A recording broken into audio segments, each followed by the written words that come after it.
नमस्कार साथियों, यदि आप प्राइवेट कर्मचारी हैं, चाहे किसी भी सेक्टर में काम कर रहे हैं, चाहे सिक्योरिटी गार्ड हैं, किसी मॉल में काम कर रहे हैं, किसी प्राइवेट दुकान में काम कर रहे हैं, बिजली विभाग में काम कर रहे हैं, संविदा पर काम कर रहे हैं या फिर प्राइवेट लिमिटेड कंपनी के अंदर काम कर रहे हैं, अगर आप प्राइवेट कर्मचारी हैं और आप महीने की सैलरी आपके अकाउंट में आती है तो आज का ये वीडियो आपके लिए बहुत ही इम्पोर्टेंट है, क्योंकि सरकार ने 2026 में ईपीएफओ की तरफ से जो नए रूल बनाए हैं, वो रूल के तहत आपको कितना बड़ा फ़ायदा होगा, क्या क्या नुकसान होंगे, आज के वीडियो में हम पूरी जानकारी देने वाले हैं। तो ज़रूरी नहीं है कि सरकारी एम्प्लॉय के लिए ये रूल लागू नहीं होते हैं। जिस तरह से प्राइवेट कर्मचारी के लिए ये रूल लागू होते हैं, उस तरह से काफ़ी कुछ ऐसे सरकारी एम्प्लॉयर भी हैं जो कि आधे प्राइवेट हैं और आधे सरकारी जॉब कर रहे हैं।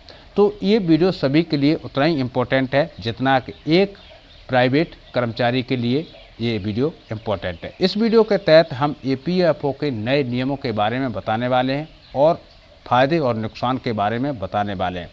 तो इस वीडियो को साथी भाइयों अंत तक देखें और यदि आप चैनल पर पहली बार विजिट कर रहे हैं तो आपसे अपील है कि चैनल को ज़रूर सब्सक्राइब कर लें, बेल आइकन को ऑल पर प्रेस कर दें, जिससे कि आने वाले हर वीडियो की अपडेट आप तक पहुंचती रहे।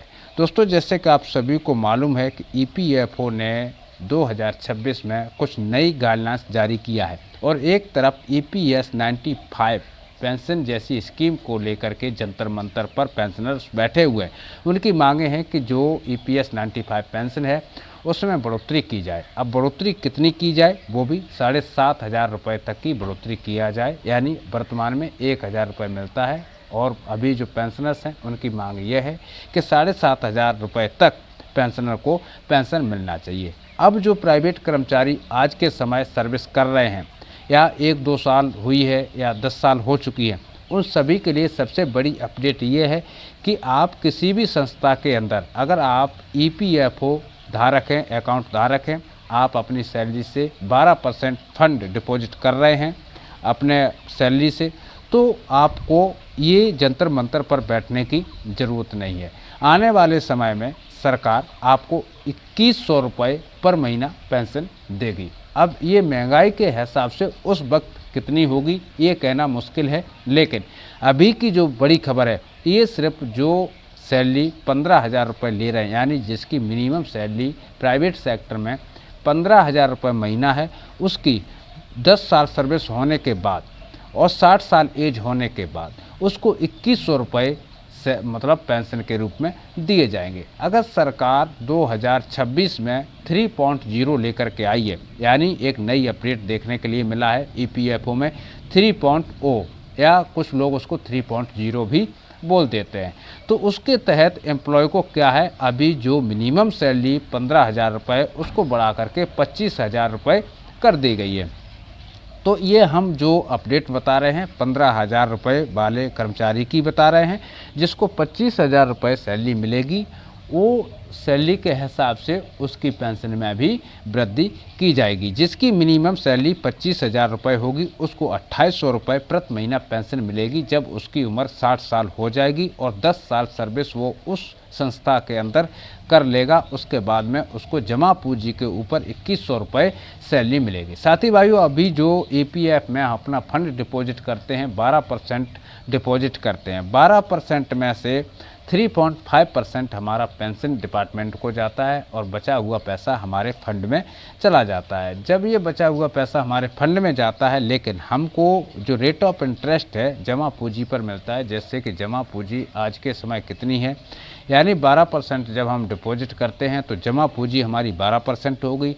तो जो हमको महंगाई के हिसाब से जो हमारा फंड बनता है उसमें से हमारा 8% पेंशन का प्रावधान रखा गया है। यानी जो आप जमा कर रहे हैं, ऐसा नहीं है कि आपको ईपीएफओ को अलग से पैसा पे करना, नहीं, आपको ईपीएफ में अपना अकाउंट बनाना है और 12% अपनी सैलरी से अंशदान करना है। उसी को बोलते हैं कि ईपीएस 95, यानी ये 1995 में ये रूल बनाया गया था और 2014 में इसमें संशोधन किया गया था और उसके बाद में अभी 2026 में फिर से इस पर संशोधन हो रहा है। तो इसलिए जो आपका भविष्य निधि में पैसा जमा होता है उसका 8.5% आपको पेंशन के रूप में 60 साल उम्र होने के बाद मिलता है। लेकिन इसकी शर्त यह है कि आप उस संस्था के अंदर अगर 10 साल सर्विस किए हैं तभी इसका बेनिफिट आपको मिलेगा। तो ये सबसे बड़ा बेनिफिट है। जिस प्राइवेट कर्मचारी 9 साल या 10 साल से एक भी दिन पहले अगर सर्विस छोड़ देता है और अपना EPFO अकाउंट बंद कर देता है तो उसको कोई सी भी पेंशन नहीं मिलेगी। लेकिन ये EPFO अकाउंट कभी क्लोज नहीं होता है। अगर 10 साल सर्विस पूरी होने के बाद आपकी उम्र जब 60 साल हो जाएगी तो आपको जो जितने भी पेंशन आपकी बनेगी वो आपकी मंथली वाइज चालू हो जाएगी। और आज के समय जो EPS 95 पेंशन की मांग कर रहे हैं कर्मचारी, वो इसी की मांग कर रहे हैं। तो इससे प्राइवेट कर्मचारियों को बहुत बड़ा फ़ायदा होगा। यानी सरकार ने 2026 में जो प्राइवेट कर्मचारियों के लिए नए नियम लागू किए हैं EPFO और ESI की तरफ से, तो उसमें कर्मचारियों को फ़ायदा ही फ़ायदा है, नुकसान की कोई बात नहीं होती है। क्योंकि जिस वक्त सर्विस करते हैं तो उस वक्त 12% कोई मायना नहीं रखता, लेकिन जब हमको ज़रूरत होती है पैसे की उस समय हमारे पास पैसा नहीं होता। वो ज़रूरत कब होती है? जब हमारी उम्र 60 साल प्लस हो जाती है, उस समय हमें पैसे की ज़रूरत पड़ती है और हम दूसरे के हाथों से देखते हैं कि मुझे कोई 1000 रुपये दे दे, मुझे कोई 2000 रुपये दे दे। वो सब लाचारपन ना आए इसलिए सरकार ने ये पॉलिसी को लागू किया है। और इस पॉलिसी के तहत सभी एम्प्लॉय को फ़ायदा होगा, चाहे आप प्राइवेट कर्मचारी हैं, चाहे आप मजदूर हैं या आप किसी भी संस्था में काम कर रहे हैं, सिर्फ प्राइवेट कर्मचारी हैं, तो आपको 100% इसमें फ़ायदा मिलेगा ही मिलेगा। तो साथी भाइयों, ये थी प्राइवेट कर्मचारियों के लिए एक बड़ी खुशखबरी। इस वीडियो में फ़िलहाल इतना ही। इसी के साथ लेता हूँ आप सभी से अनुमति। मिलता हूँ नेक्स्ट वीडियो में नेक्स्ट टॉपिक के साथ। तब तक के लिए सभी पेंशन धारकों को जय हिंद, जय भारत, वंदे मातरम।